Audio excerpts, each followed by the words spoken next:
wabarakatuh. Hamdan dan syukurillah, amma ba'du. Puji syukur kita panjatkan kehadirat Allah Subhanahu wa taala. Salawat dan salam semoga tercurahkan kepada baginda yang Nabi Muhammad sallallahu alaihi wasallam. Tak lupa kepada keluarganya, para sahabatnya, tabi'in-tabi'atnya, serta kita semua satu umatnya semoga kelak mendapat sempurna di dalam akhir. Amin. Bapak dosen, pengajar mata kuliah AI for Education, yang saya hormati, kami dari kelompok pertama akan membahas tentang Intelligent Tutoring System atau ITS yang beranggotakan yang pertama ada Tadi Mas Taimah Karimah selaku presenter yang kelima. Selanjutnya ada saya Hasan Nurmati selaku moderator dan presenter yang keempat. Selanjutnya ada Kang Ilyas Fadilah selaku presenter yang ketiga. Selanjutnya Kang Ilham mendapatkan Sregar selaku presenter yang kelima. Dan yang terakhir Indra Serajalisa selaku presenter yang pertama.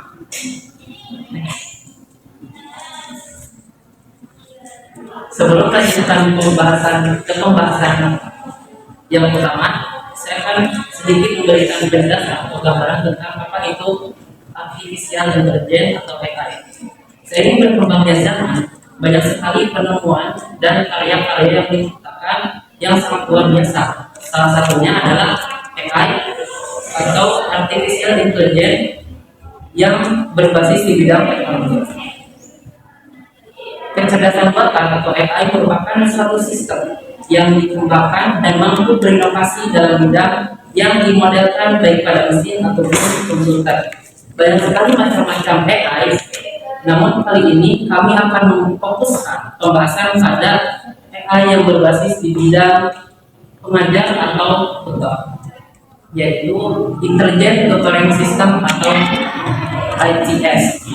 Secara sederhana, Intelligent Tutoring System merupakan suatu sistem yang dirancang untuk menyediakan pengajar yang dapat mengetahui apa yang diajarkan, siapa yang akan diajarkan, dan bagaimana cara mengajarkan. Baiklah, langsung saja kepada pembahasan yang pertama yang akan disampaikan oleh presenter kita, yaitu Indra Serajalisa. Padanya disaksikan. Baik, di sini saya akan meneruskan pemaparan tentang 50 konsep dasar AI dalam pendidikan. Berdasarkan definisinya, AI merupakan kemampuan mesin untuk meniru kecerdasan manusia dalam belajar, berpikir, dan berpikir. Kemudian berdasarkan konsepnya, AI merupakan sebuah terobosan dalam bidang pendidikan untuk memudahkan dalam proses pembelajaran. Jika teknologi AI ini digunakan dengan bijak, maka itu akan mempercepat dalam sebuah proses pembelajaran. Teknologi AI juga dapat menanamkan sifat mandiri kepada para peserta didik. Selanjutnya yaitu sejarah penggunaan AI dalam pendidikan. Pada tahun 1956, John McCarthy mengadakan konferensi untuk bertemu dengan para ahli komputer. John McCarthy pada saat itu mengusulkan definisi AI sebagai cabang ilmu komputer yang berfokus pada pengembangan komputer agar kemampuan dari perilaku seperti manusia.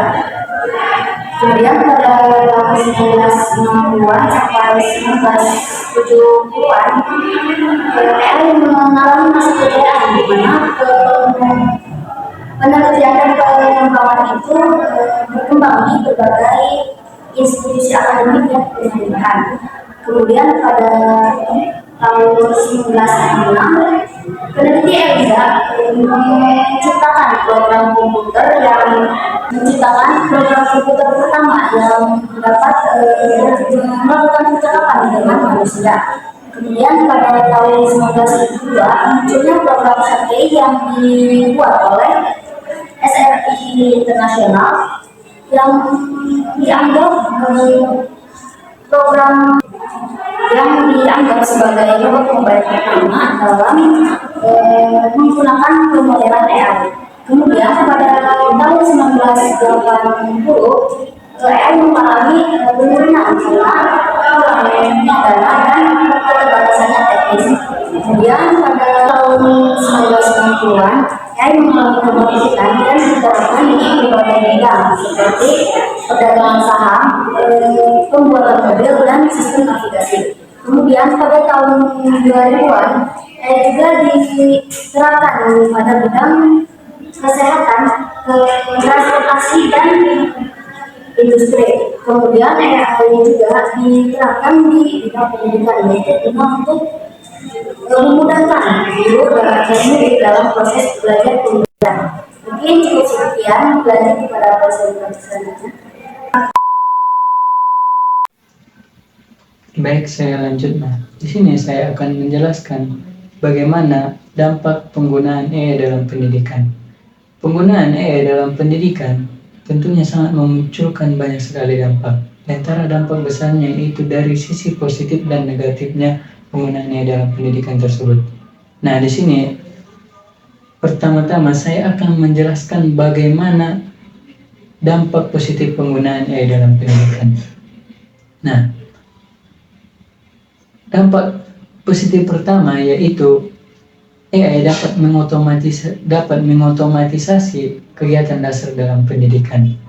Nah, di lembaga pendidikan banyak sekali para pendidik yang ketika mereka melakukan suatu penilaian terhadap siswa akan memakan banyak sekali waktu. Nah, di sini peran AI dapat kita ambil, yang mana AI dapat mengotomatisasikan jawaban pada soal yang sudah kita buat. Nah, di sini pendidik akan merasa terbantu dengan adanya AI tersebut, yang mana mereka akan mengoptimalkan waktu tersebut untuk menggunakan penilaian terhadap siswa-siswa tersebut.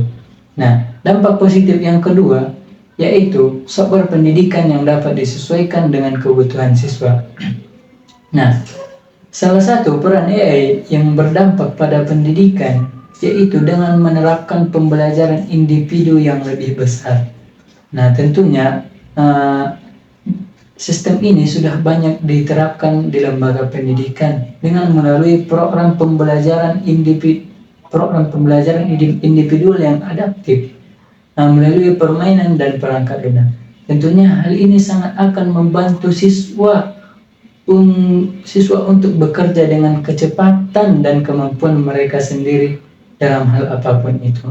Kemudian dampak positif yang ketiga yaitu program berbasis AI dapat menemukan umpan balik yang bermanfaat bagi siswa dan guru.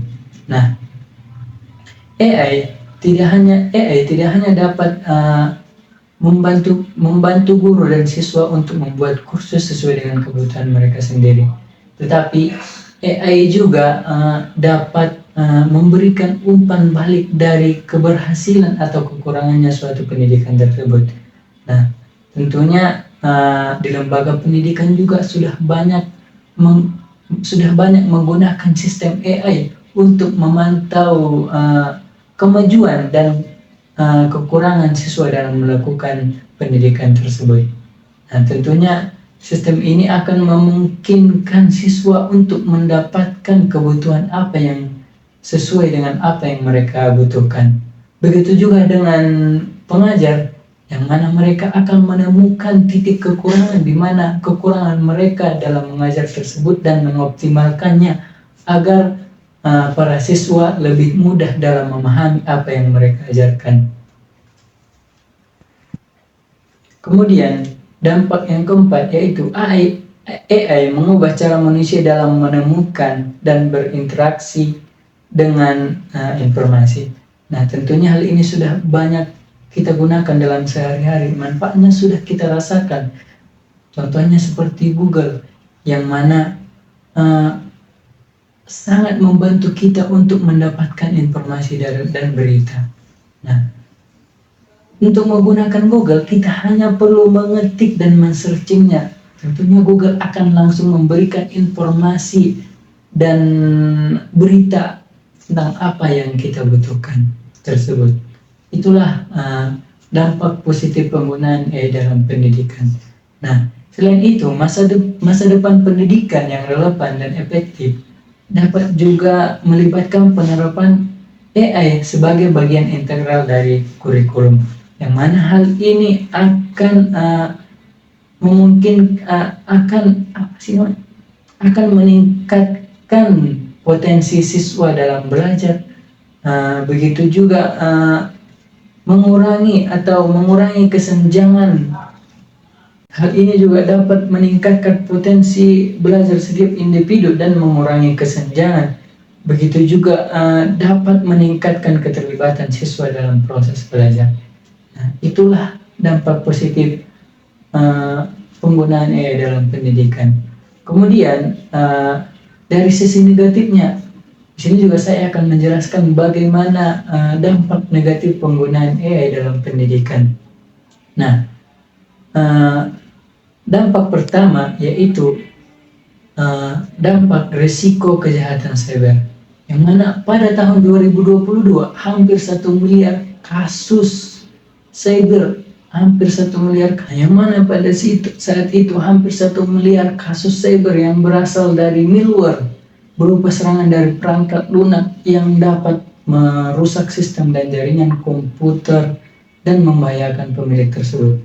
Nah, oleh karena itu penting bagi guru maupun siswa untuk memastikan keamanan diri sebelum mengakses situs ataupun aplikasi AI tersebut. Nah, kemudian dampak negatif yang kedua yaitu dampak risiko kesalahan dan ketidakefektifan. Nah, kecerdasan buatan memakai data untuk dapat memberikan rekomendasi atau mengambil sebuah keputusan. Tentunya keputusan yang diambil oleh AI dapat tidak akurat apabila kita menggunakan data yang tidak efektif, tidak sesuai, atau data yang diambil dari sumber yang tidak jelas. Nah, tentunya hal ini juga perlu adanya dengan evaluasi manusia. Kemudian dampak negatif yang ketiga yaitu resiko moral. Nah, fenomena yang banyak terjadi saat ini adalah ketika murid mengerjakan suatu tugas, mereka hanya mencari sumber dari jurnal ataupun Google. Nah, mereka hanya mengcopy paste tersebut, mengambil dari Google tersebut tanpa melakukan parafrase. Nah, hal ini tentunya akan menghilangkan moral pada siswa tersebut. Nah, memang perlu kemajuan zaman harus kita ikuti, tetapi moral tetap nomor satu. Kemudian dampak negatif yang terakhir yaitu risiko psikologis. Nah, tentunya dalam hal ini banyak sekali segala macam kemudahan yang dirasakan oleh guru maupun siswa memanfaatkan kecerdasan buatan. Yang mana hal ini menurut saya membuat siswa memiliki ketergantungan untuk mengakses AI tersebut, yang mana hal ini juga akan mengurangi kepercayaan diri mereka dalam melakukan tugas tersebut. Itu saja. Next. Selanjutnya saya akan mempresentasikan materi tentang konsep AI dalam Intelligent Tutoring System. Dewasa ini, kebutuhan terhadap kecerdasan buatan itu semakin meningkat seiring dengan dampak positif yang akan didapatkan. Banyak sekali definisi tentang ITS. Salah satunya adalah ITS merupakan aplikasi komputer yang di dalamnya terdapat kecerdasan buatan yang mampu melakukan satu proses pembelajaran. Dalam pembelajaran, IPTS dilengkapi dengan sebuah sistem yang dinamakan dengan AI atau kita kenal dengan Artificial Intelligence. Sehingga dalam pembelajarannya itu dapat menyesuaikan output program sesuai dengan kebutuhan objek sasaran. Kemudian ITS di dalamnya mengandung suatu metode dari sistem kecerdasan buatan itu akan menghasilkan sebuah solusi optimal yang dapat menyelesaikan permasalahan yang ada. Dari solusi optimal tersebut, jawaban mengenai langkah-langkah yang telah diinputkan itu akan dibandingkan. Kemudian dengan menggunakan algoritma yang ada, jawaban yang sudah diinputkan tersebut itu akan menghasilkan keluaran apakah jawaban yang diinputkan sudah efektif atau belum. Selain itu, ITS juga memberikan suatu keluaran berupa evaluasi. Evaluasi apa? Yakni evaluasi dari pembelajaran yang sudah dilakukan. Selanjutnya, yang saya akan jelaskan adalah konsep AI dalam pembelajaran. Konsep ITS dalam pendidikan. Penggunaan produk berbasis komputer telah diteliti dan mampu memberikan kontribusi yang begitu banyak dalam dunia pendidikan. Salah satu pembelajaran berbasis komputer yang masih terus dikembangkan sampai sekarang itu adalah yang kita kenal dengan ITS. Sistem pembelajaran cerdas atau Intelligent Tutoring System itu adalah suatu sistem yang menggunakan teknik tingkat lanjut untuk mendeskripsikan dan menggunakan dan meningkatkan proses pembelajaran. Pemahaman tentang Intelligent Tutoring System itu telah berkembang pesat menjadi satu sistem yang mampu memahami dan dapat berperan layaknya sebagai seorang pengajar. Intelligent Tutoring System itu dapat memberikan fleksibilitas dalam mempresentasikan materi dan kemampuan memahami karakteristik setiap siswa yang lebih besar. Di antara keunggulan sistem pembelajaran cerdas dibandingkan dengan guru konvensional itu adalah kemampuannya dalam memahami karakteristik setiap siswa dan mampu menyampaikan materi pembelajaran sesuai dengan karakteristik siswa tersebut. Dan salah satu kelebihan ITS dibandingkan pengajar konvensional itu adalah bahwa ITS menggunakan pendekatan one-to-one sehingga siswa itu dapat mengoperasikan pembelajaran secara individual dan langsung terfokus kepada titik permasalahan. Dengan begitu siswa itu diberikan kekuasaan yang penuh dalam mengoperasikan pembelajaran. Begitu juga sebaliknya bahwa ITS memberikan layanan yang penuh pula dalam memberikan pengajaran. Sehingga ini berdampak langsung kepada perkembangan siswa dalam menerima materi ataupun meningkatkan daya minat, kemudian meningkatkan kemampuan yang ada seperti itu.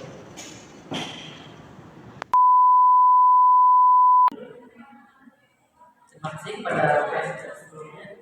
Baiklah, di sini saya akan melanjutkan mengenai pembahasan mengenai sumber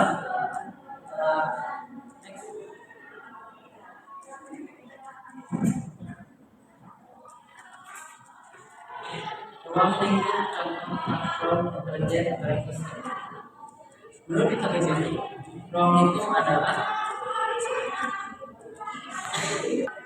KBBI, ruang lingkup adalah luas yang dapat dicakup. Secara luas, ruang lingkup adalah domain tertentu yang bisa dicakup oleh suatu subjek dan batasan yang ditetapkan terhadap suatu subjek. Intelligent Computer Aided Instruction atau biasa dikenal dengan Intelligent Tutoring System merupakan revolusi dari Computer Aided Instruction yang mana merupakan sistem cerdas yang diciptakan untuk membantu dalam melaksanakan pembelajaran mandiri yang pastinya mengetahui siapa yang akan diajarkan, apa yang akan diajarkan, dan bagaimana cara mengajarkannya. Di sini terdapat contoh 4 platform, yaitu ada Alex, Assessment and Learning in Knowledge Space. Terus yang kedua ada Carnage Learning, yang ketiga ada Silicon Alta, dan yang terakhir ada Smart Sparrow. Yang mana keempat platform ini memiliki algoritma yang adaptif, yang mana dapat menyesuaikan dengan kemampuan dan kebutuhan siswa serta memberikan umpan balik yang mana hal itu dapat membantu memahami materi oleh siswa. Sekian, saya lanjutkan kepada presenter. ini saya akan melanjutkan pembahasan mengenai penggunaan contoh IPS dalam pembelajaran. Pada kesempatan kali ini, kelompok kami itu mengambil salah satu contoh aplikasinya, yaitu aplikasi Aku Pintar. Nah, sebelum membahasnya lebih lanjut, saya akan memberikan pemaparan sedikit mengenai apa sih aplikasi Aku Pintar itu. Nah, aplikasi Aku Pintar ini merupakan suatu aplikasi yang dicetuskan oleh PT Aku Pintar Indonesia, yaitu suatu perusahaan teknologi informasi yang bergerak dalam bidang pendidikan. Aplikasi Aku Pintar ini merupakan suatu aplikasi pembelajaran yang memang kreatif dan inovatif karena di dalamnya itu terdapat banyak sekali fitur yang bisa diakses oleh siswa. Nah, di antara contoh fitur-fitur yang ada ya dalam aplikasi Aku Pintar seperti ada tes pintar, pintar, pintar, pintar, dan sebagainya. Yang nanti akan kita bahas bagaimana sih cara menggunakan aplikasi Aku Pintar. Langsung saja, kita akan menuju ke pembahasan tentang bagaimana menggunakan aplikasi Aku Pintar. Tahap awal yang bisa dilakukan oleh siswa adalah dengan mengakses website dari akupintar.id. Sekedar informasi, karena memang Aku Pintar ini hanya disediakan untuk Android saja, makanya di versi ini belum tersedia aplikasi untuk Aku Pintar. Tapi kita bisa mengakses aplikasi Aku Pintar itu melalui website yang isinya hampir sama dengan aplikasi. Pertama kita mulai bisa login menuju website Aku Pintar. Kemudian kita bisa mengklik akupintar.id di sini. Setelah itu kita bisa login terlebih dahulu menggunakan akun email dan juga atasannya untuk bisa masuk ke aplikasi Aku Pintar. Ini contoh saya telah punya sini. Kita mulai atasannya.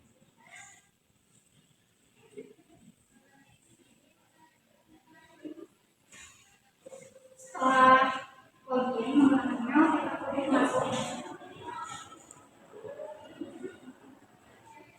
Nah, setelah ini siswa itu akan disebutkan dengan halaman yang selanjutnya. Nah, pada tahap awal siswa itu akan disebutkan dengan pengisian biodata, pengisian profil pada aplikasi Aku Pintar. Karena saya tahu login, jadi saya telah mengisi data-data pada aplikasi ini. Nah, bisa dilihat pada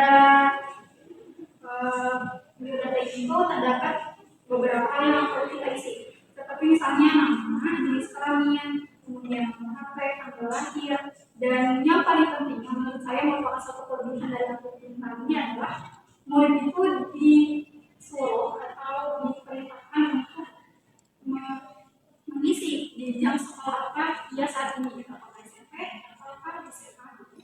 Nah, dalam hal ini juga murid diperintahkan untuk mengisi dia itu sekolah di mana dan kelas berapa. Menurut saya ini merupakan suatu kelebihan dari aplikasi ini karena sejatinya biodata yang diinput ya di aplikasi itu nantinya akan berpengaruh dengan materi apa yang akan dikeluarkan. Misal kita mengisi kelas 9 SMP, nantinya materi yang keluar juga akan seputar materi yang ada di kelas 9 yang diajarkan kelas 9. Oke, selanjutnya kita akan mulai membahas tentang fitur-fitur yang ada dalam aplikasi Aku Pintar. Kita ke fitur yang pertama mengenai minat pintar. Minat pintar ini merupakan suatu tes yang di dalam itu ada 4 tes. Ada tes kepribadian, tes kemampuan, tes kejurusan, dan juga tes gaya belajar. Murid itu bisa mencoba satu-satu dari tes ini untuk mengetahui karakter dia dalam belajar itu seperti apa. Contoh ya, kita beri contoh pada tes gaya belajar. Murid bisa mengikuti tes gaya belajar dengan memperhatikan petunjuk yang ada. Kita baca petunjuknya, kemudian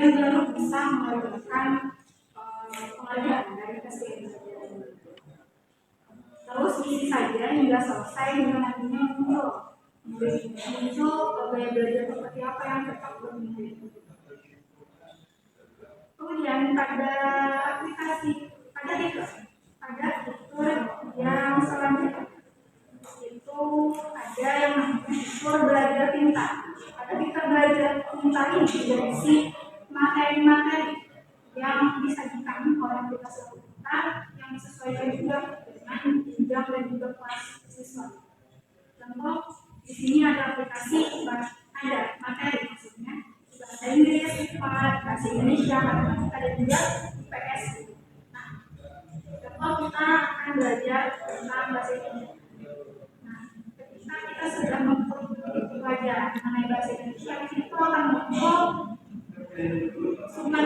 materi yang belajarkan gitu. Contoh seperti materi ini di dalamnya itu ada tentang konsep, kemudian ada materi-materi yang kemudian dibentuk dengan evaluasi.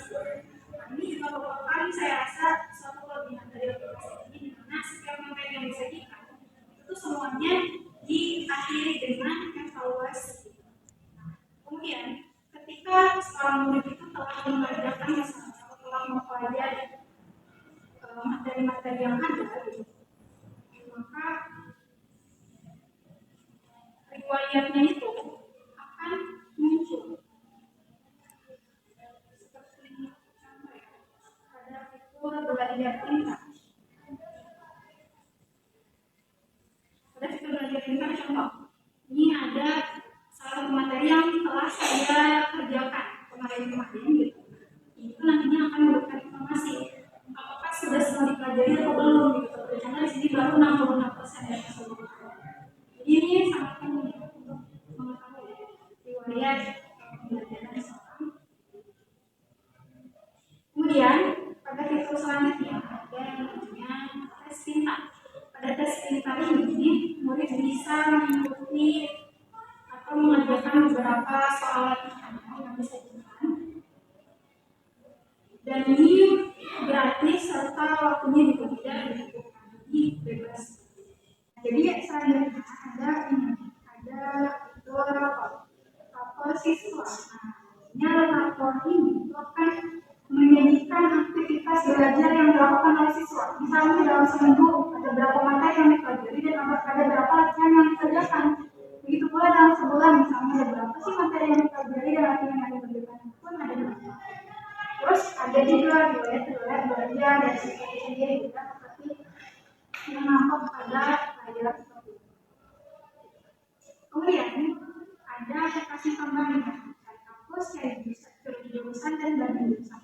Itu saya rasa fitur tambahan bagi mereka yang memang masih bingung untuk memilih universitas misalnya atau memilih jurusan yang tepat. Kemudian bisa untuk mencari di aplikasi ini. Kemudian ada juga yang namanya diskusi pintar. Dalam diskusi pintar ini itu kayak ruang diskusi lagi. Jadi sesama siswa itu bisa saling bertukar pikiran. Bahkan tukar jawaban dari materi-materi yang mana tidak terlalu paham. Dan saya rasa ini merupakan suatu fitur yang sangat berguna untuk memberikan suatu pemahaman dari pembahasan lain yang ditawarkan oleh teman-teman.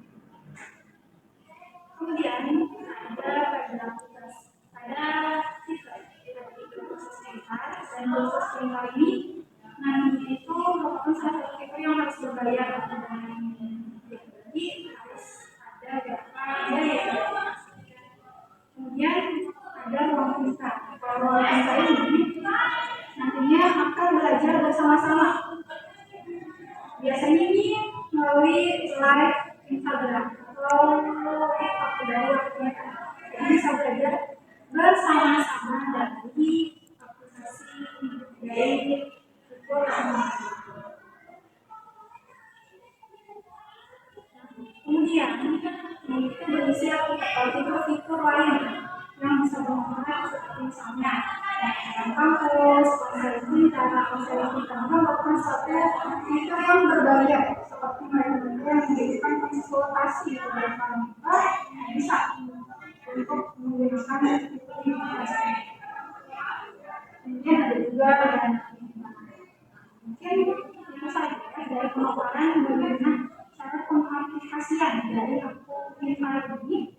Kemudian selanjutnya saya akan memberikan pembahasan mengenai apa sih kaitan dari aplikasi aplikasinya dengan konsep intelligent system. Dari beberapa hal yang telah ini dan telah saya rasa kami bisa menyimpulkan apa sih apa saja kaitan yang ada antara aplikasi aplikasi dengan konsep intelligent system. Yang pertama, seperti telah dipaparkan sebelumnya bahwa aplikasi itu kan membutuhkan email dan dalam aplikasi data. Ini kita akan dilakukan pada pengisian profil atau biodata yang disesuaikan dengan jenjang sekolah dan jenjang kelas. Nah, itu sesuai dengan konsep ITS, yaitu bahwa ITS ini mempunyai kemampuan untuk mengetahui apa materi yang akan dilakukan dan siapa yang akan belajar. Karena kan sesuai dengan ITS bahwa tadi semua yang dilakukan itu akan berpengaruh pada materi yang akan dilakukan.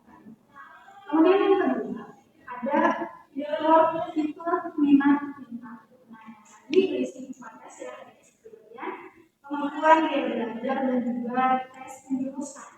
Ini juga sesuai dengan konsep ITS. Makanya kita melakukan ITS itu memiliki kemampuan untuk mengenal karakteristik siswa secara lebih dalam.